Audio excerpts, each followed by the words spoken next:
So you folks are really enjoying my Do You Have To video series where we're questioning a lot of the dogmatic ideas within our fitness culture, but a lot of suggestions on future topics. Couldn't possibly get to them all within the next several weeks if I did one on each video. So this video we're going rapid fire style, and I put a timestamps down below if you want to skip ahead. So let's jump right into it. First one coming up is, do you have to get protein within an anabolic window right after your workout? The answer to this is no, it's not something that's absolutely necessary, although a lot of people do feel that they get better feelings of recovery if they get their protein or something to eat right afterwards. I know if I don't get something to eat right after a good hard workout, I get pretty hangry and ravenous a little bit afterwards. But no, it's not like if you don't get your protein shake immediately after your workout or within an hour, the whole thing is just a waste of time.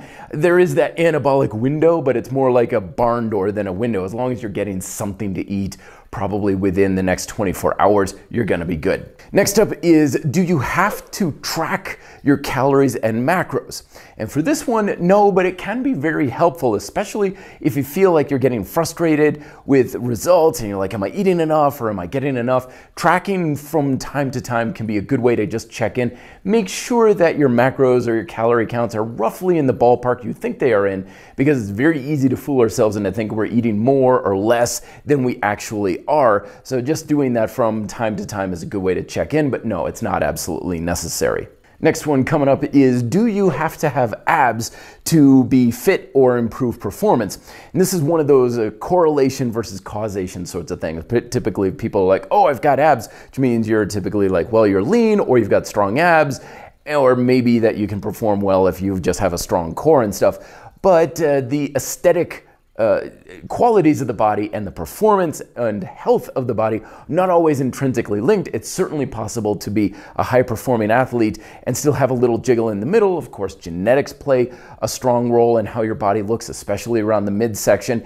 You can be just very skinny and lean genetically, but have still a fairly weak core. So it is nice to have, abs, but it's not at all necessary. It doesn't mean that being a little bit softer in the midsection means you're inherently unhealthy or going to be a poor performing athlete. Next one coming up, do you have to rest 48 hours after working a muscle group? And the one for this is, well, it kind of depends, because remember, it doesn't necessarily mean that you have to rest and recover from working out. You need to rest and recover from fatigue. And different training styles create different levels of fatigue, and of course that also relates to your current level of conditioning. Like, I know people who can run 5 miles every single day because they're conditioned for it. Doesn't create a whole lot of fatigue, therefore they can do it daily. But if you haven't been very active and you're trying to do like a couch to 5K and you run even half a mile and your legs are really sore the next day, probably good to give them some rest. Sometimes you may even need more rest than 48 hours. So that's why I usually go off of more of a can you go kind of approach, where if you feel like I'm rested, my muscles can be worked hard, then hit it. Even if it's just 12 hours afterwards and you're doing it every single day, if you can go, go. But if you need more rest, you think, if I give myself another day or so, I'll be able to work my legs harder or whatever the muscle is. Give yourself a little bit more rest and you'll have more productive workouts. So 48 hours is just kind of a general guideline, but it's no means a set standard rule, sometimes less, sometimes more, depending on your circumstances. Next one is, do you have to separate your cardio and your strength workouts? And maybe, but it depends on what you're kind of going after. Because technically, strength and cardio are kind of actually more of one and the same. All strength training can create a very strong metabolic response. Think of like leg day and you're out of breath from doing a bunch of lunges. And all cardio requires some degree of strength. Like when I go mountain biking, I need strong legs to ride up these rocky mountains. So you're always going to be getting some degree of metabolic demand and some degree of strength training no matter what you're doing. But the question really is, how much do you want to emphasize each of these things? If you want to emphasize and really develop that endurance and stamina, then yeah, having a separate cardio workout. Or if you're like, I really want to focus on strength training or creating a hypertrophic response, building muscle, then a separate workout that helps you focus on that can be the way to go. Otherwise, you may have a little bit of interference effect where you're not going to really train the strength or push the muscular work capacity quite as much if you're constantly just out of breath, because that's more of a cardio thing, and vice versa. Next one is one that I like to address a lot, which is, do you really have to warm up? And it depends on a number of variables. One is what's your current state when you start off versus the state you need to be in when you are trying to train at the optimal level. So if you start off and you're like, I'm tired, I'm sore, I'm stiff, I really don't feel ready to work out, and I need to perform at a high level, then yeah, you're gonna have to ramp yourself up. You're gonna have to ramp up your metabolic system so that you can produce energy. Like if you're gonna do something like a really fast 5K run, or back in my days when I was mountain bike racing, or your nervous system if you're going from sitting in an office chair all day and you're gonna try a max heavy lift, then you want to ramp that up. But my whole approach is usually if you don't need to go super hard, like if you're just gonna shoot hoops at the local park or something more casual, no, you don't have to like stretch for 20 minutes and run on the treadmill and foam roll and all that stuff. If you're ready to go, then just go. Maybe just kind of loosen up the arms a little bit and do whatever you feel you need to do.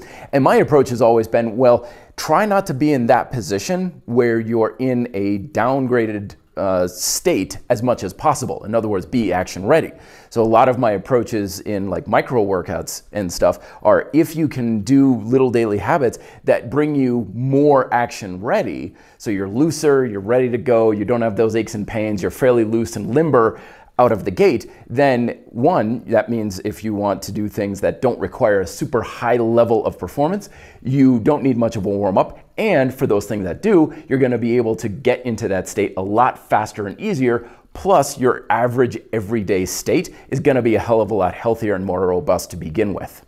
Next one is, do you have to meet a certain number of repetitions before progressing your workouts? And this one, it's a good rule of thumb, but it can really depend on kind of what you're emphasizing. For some folks, when it comes to I'm trying to emphasize strength, repetition numbers are fairly low to begin with most of my workouts, then no, you don't need to be doing 20 repetitions until you add weight to the bar or harder exercise. I've even known some people say, yeah, I go until I can do something for 6 repetitions, and then I make it harder because I want to stay really, really heavy, low repetitions. So it kind of is relative to what you're going for, but most importantly, keep in mind that it's not just how many reps you're doing, but the quality of the reps. If you're having the technical quality of those reps erode and you're doing kind of sloppy reps just to get those numbers up so you can progress, you're actually regressing in many regards just to get those numbers up. This one's a common one, which is, do you have to do like bro splits or body part splits?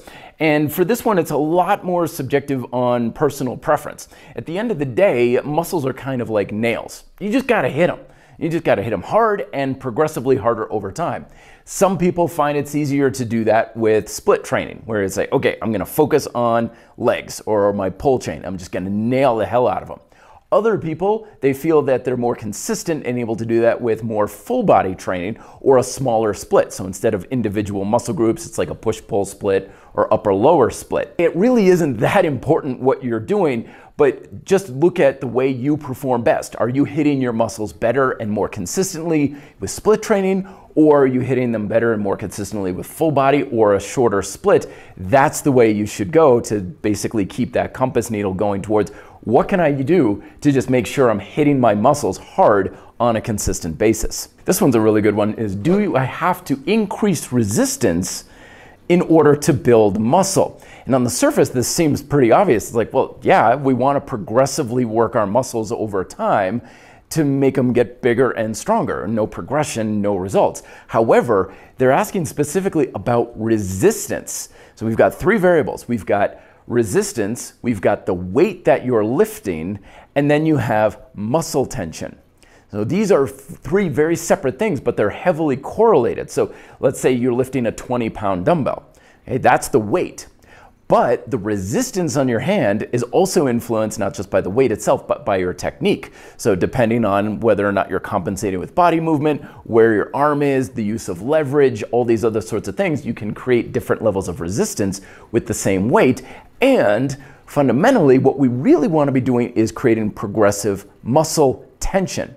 So this can be increased even with the same resistance and even the same weight by minimizing things like compensation, like not having other areas involved and trying to, quote, cheat the movement. Also improving that mind-muscle connection. Like my back right now is bigger because I've got more tension going through it, even though I'm doing the exact same techniques, the exact same resistance with the exact same weight.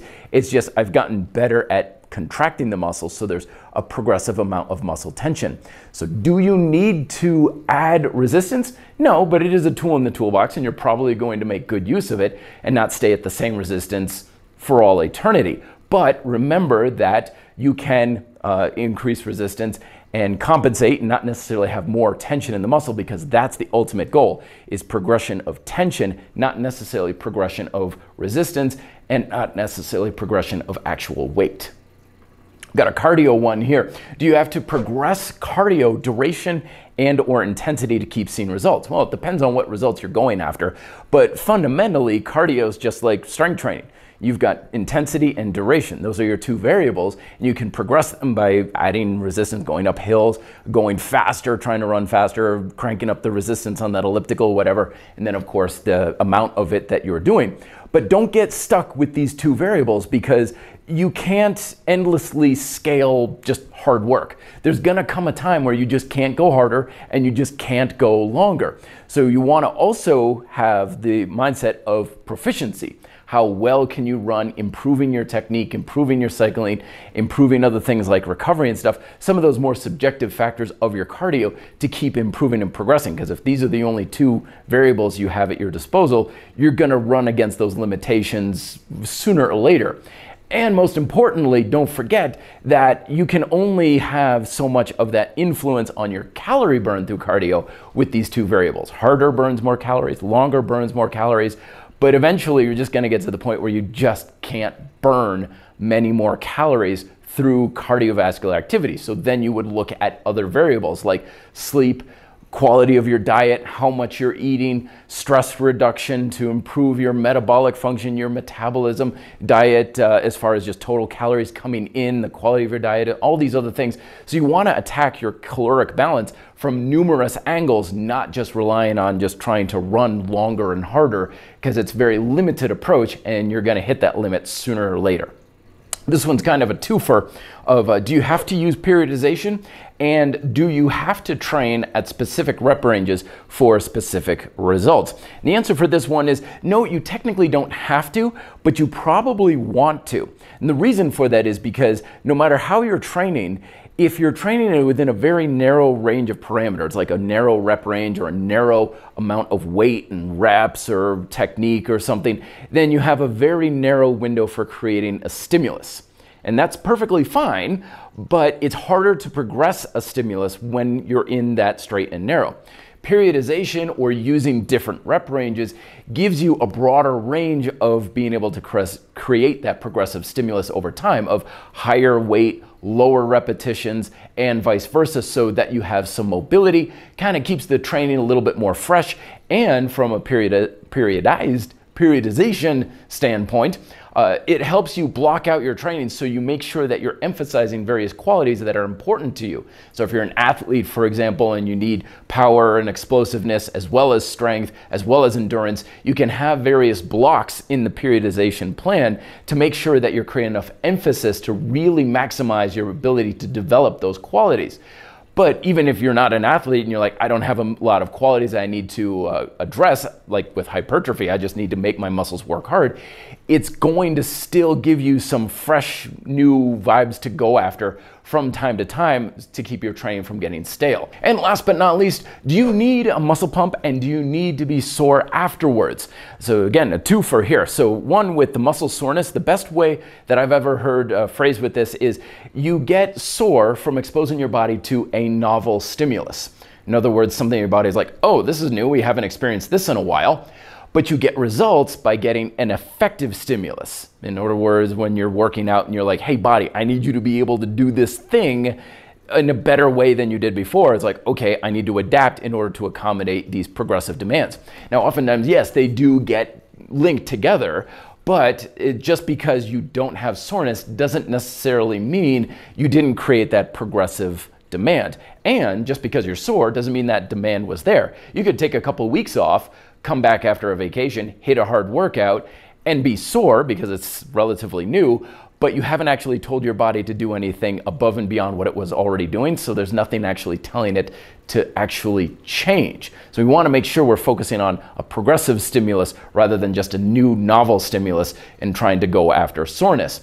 And when it comes to the idea of the muscle pump, it is one of those things that's somewhat correlated to maybe a bit of a hypertrophy sort of thing. Again, we're not entirely sure what makes the muscles get bigger, but it's probably a number of things, but it's hard to say it's just one thing like, oh, we got a muscle pump, it's definitely going to build, or we went to failure, it's definitely going to build. We want a lot of things coming in, and generally getting a good muscle pump means you're really pushing the work capacity of that muscle. It also means you have good tension control in that muscle as well. Like if you're doing push-ups and you have nothing in your chest, chances are very good there's not a lot of stimulus going on in the chest.